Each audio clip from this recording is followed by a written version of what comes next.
Buenos días, continuamos con el estudio de la palabra de Dios. Estamos estudiando el libro de los Efesios, una de las epístolas, una de las cartas del apóstol Pablo que dirige a la iglesia de los Éfesos. Pablo es el autor de esta carta. Pablo reconoce que él es un apóstol de Jesucristo por la voluntad de Dios. Él dirige esta carta a los santos y fieles en el Señor. Hemos visto 4 cosas que Dios ha diseñado en cuanto al plan de Dios, en cuanto al modelo de Dios que Dios hizo con la iglesia. Hemos visto la elección del Padre, hemos visto la predestinación, hemos visto la adopción y hemos visto la aceptación. Todo esto lo hizo Dios con la iglesia desde antes de la fundación del mundo. Dios el Padre, Dios el Hijo, Dios el Espíritu Santo siempre trabajan en un mutuo acuerdo. El Padre es el que hace el diseño, Él es el que hace el plan, y el Hijo es lo que ejecuta, y el Espíritu Santo hace lo posible que nosotros estemos incluidos en Él. Luego vimos también la participación de Jesucristo en cuanto a la formación de la iglesia desde antes de la fundación del mundo. En Efesios, en el capítulo 1, en el versículo 7, hemos encontrado una palabra donde nos identifica a cada uno de nosotros que creemos en Jesús. Pablo nos dice, en quien tenemos redención por su sangre, el perdón de pecados. Hemos dicho que esta palabra redención tiene 2 significados. Uno es la palabra lutrosis, que significa desatamiento, desligamiento. Y la otra palabra significa exogorazo. Y esta palabra significa comprar en un mercado. Y estas 2 palabras están relacionados con lo que hizo el Señor Jesucristo. Él nos ha redimido. Él nos ha librado de toda maldición de la ley. Sabemos que la maldición de la ley venía sobre los hijos desobedientes y afectaba en 3 áreas de su vida. Venía la muerte, venía la pobreza, venía la enfermedad. Y cuando dice Pablo en Gálatas capítulo 3, versículo 13, que Cristo nos ha redimido, nos ha librado de toda maldición de la ley. En vez de la muerte, Jesús nos ha dado vida eterna. Y en vez de enfermedad, Él nos ha dado sanidad, porque Él murió. Él llevó todas nuestras dolencias, Él llevó todas nuestras enfermedades, y por su llaga hemos sido curados. Eso es lo que dice la palabra de Dios.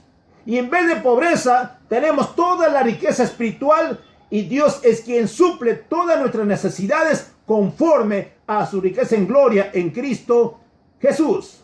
Pues todo esto es gracias a la riqueza de su propia voluntad. Y todo lo que Jesús nos da es para que nosotros traemos alegría al corazón del Padre, para que seamos para alabanza de su gloria. Dios el Padre se complació, se agradó de lo que hizo el Señor Jesucristo.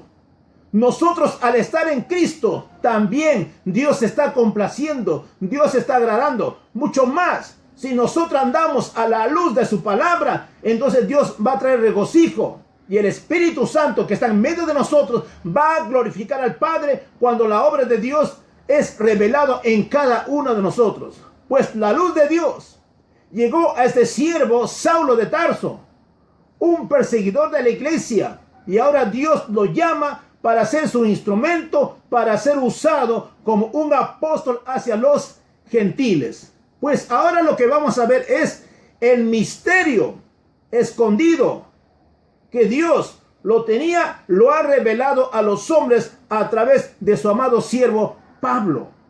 Los apóstoles, los profetas del Antiguo Testamento anhelaban, deseaban tocar al verbo de la vida, tocar a Jesús. No lo vieron, solamente escucharon referencias de Él. Y los apóstoles palparon al verbo de la vida.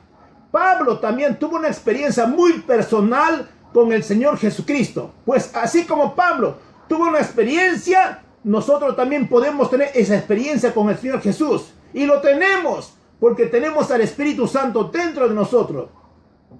Vamos a abrir vuestras Biblias en el libro de Efesios capítulo 1 versículo 8. Vamos a ver el misterio escondido de Dios que ha sido revelado en Cristo Jesús.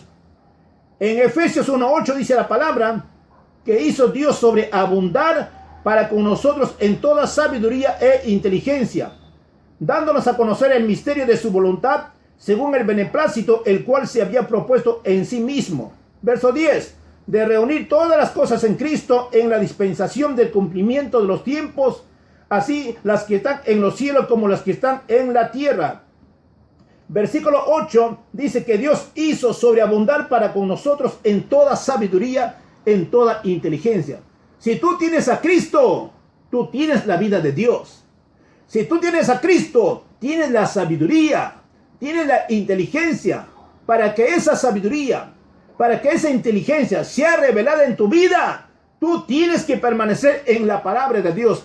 Tú tienes que leer la palabra de Dios, porque el Señor Jesucristo dijo: el que permanece en mí, yo permanezco en vosotros. Si tú permaneces en Jesús, la palabra de Dios va a permanecer en ti. Entonces, cuando tú permaneces en Jesús, la palabra, la luz, la sabiduría, la revelación de Dios va a llegar a tu vida y la ignorancia va a desaparecer. Las tinieblas van a salir de tu vida y tú vas a tener la sabiduría. Para que la sabiduría de Dios se haga una realidad en tu vida, tú tienes que andar en el temor de Dios. La Biblia dice: el principio de la sabiduría es el temor de Dios.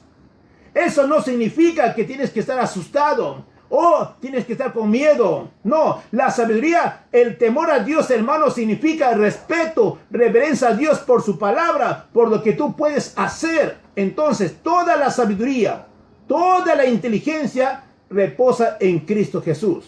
Nosotros en la historia de Jesús encontramos, cuando él era un niño, dice, crecía Jesús en sabiduría. Él crecía en inteligencia y luego crecía en estatura. Todo esto porque él mismo se esforzaba. Él leía la palabra de Dios junto con José, su padre terrenal. Pues si tú escudriñas la Biblia, si tú lees la Biblia, Dios te va a dar sabiduría, Dios te va a dar inteligencia. Pero si tú no lees la Biblia, si tú no estudias, entonces ¿qué sabiduría Dios te puede dar? La luz de Dios no puede llegar a tu vida. Para que la sabiduría, para que la luz de Dios llegue a tu vida, tú tienes que estudiar lo que dice la palabra de Dios.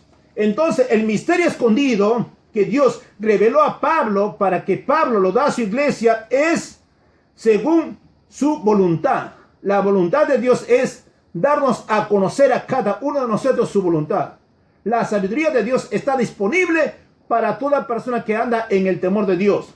Y esto es según su beneplácito. Dios se ha propuesto de reunir todas las cosas en Cristo Jesús cuando se cumpla el tiempo. Y esto va a ser en el tiempo de Dios. Dios tiene un plan. Dios tiene un propósito. Va a llegar un momento en que todas las cosas, hermanos, van a estar debajo de los pies de Jesucristo. Hoy en el día, Satanás es el Dios de este siglo. Pero va a llegar el momento en que él ya no tiene que tener ningún poder, autoridad sobre la humanidad.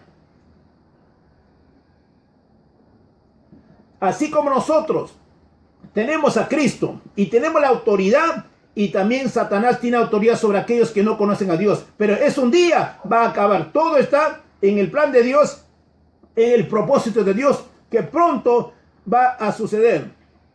Todo esto, la voluntad de Dios se revela en el versículo 10. Mira lo que dice Efesios 1:10. De reunir todas las cosas en Cristo, en la dispensación del tiempo, de los tiempos, así las que están en los cielos como las que están en la tierra. Ahora escucha, iglesia, Cristo Jesús nos ha hecho herencia. Tú y yo somos herencia. ¿Por qué la herencia? Porque Dios en Cristo nos ha redimido. En Cristo nos ha comprado. Ahora somos de Dios. Tú y yo somos herencia. ¿Y cómo Dios reclama su herencia? ¿Qué garantía, qué aval tiene Dios? Pues tiene el sello del Espíritu Santo que ha puesto en el corazón de cada uno de nosotros. Entonces terminamos lo que es la obra de Jesucristo. Ahora veamos que en Cristo Jesús somos herencia y luego vamos a ver la obra del Espíritu Santo. Mira lo que dice la Biblia en el versículo 11. En Él asimismo, no se olviden la palabra en Él. ¿En quién se está refiriendo? Al Señor Jesucristo. Dice en Él, o sea, en el Señor Jesús. Asimismo tuvimos herencia, habiendo sido predestinados conforme al propósito del que hace todas las cosas según el designio de su voluntad. Verso 12. A fin de que seamos para alabanza de su gloria, nosotros los que primeramente esperamos en Cristo, en quien también vosotros, habiendo oído la palabra de verdad, el evangelio de vuestra salvación, habiendo creído en él, fuiste sellados con el Espíritu Santo. Pablo resalta que nosotros los cristianos somos herencia. ¿Para qué tú eres herencia? Dice, para que seamos alabanza, para traer al corazón del Padre. Una pregunta: ¿tu vida está trayendo alabanza a Dios? ¿Tú estás glorificando a Dios? ¿Tu testimonio es una ofrenda agradable a Dios? Pues tú tienes la respuesta. Para saber si tú estás agradando a Dios, tienes que andar conforme a la palabra de Dios. La Biblia dice: no embriaguéis en vino, en lo cual hay disolución, mas antes sed lleno del Espíritu Santo. Ser lleno del Espíritu Santo significa ser controlado por el Espíritu Santo. Que tú no hagas tu voluntad, sino la voluntad de Dios. Seamos cristianos espirituales y no almáticos. No solamente seamos emocionales, sentimentales, sino seamos guiados por lo que dice la palabra de Dios. Hemos visto la participación de Dios el Padre, la participación del Hijo en cuanto a la iglesia. No se olviden, somos elegidos, somos predestinados, somos adoptados, somos aceptados, somos redimidos, somos perdonados, tenemos la sabiduría, tenemos la inteligencia. Todo esto es en el plan de Dios para traer alabanza a su gloria. En la próxima lección vamos a ver ahora la participación del Espíritu Santo también presente en cuanto a la creación de Dios, en cuanto a la creación de la iglesia, en cuanto al plan de Dios. Dios bendiga y la paz de Dios mora en cada uno de vosotros. Gloria a Dios, gloria a Dios.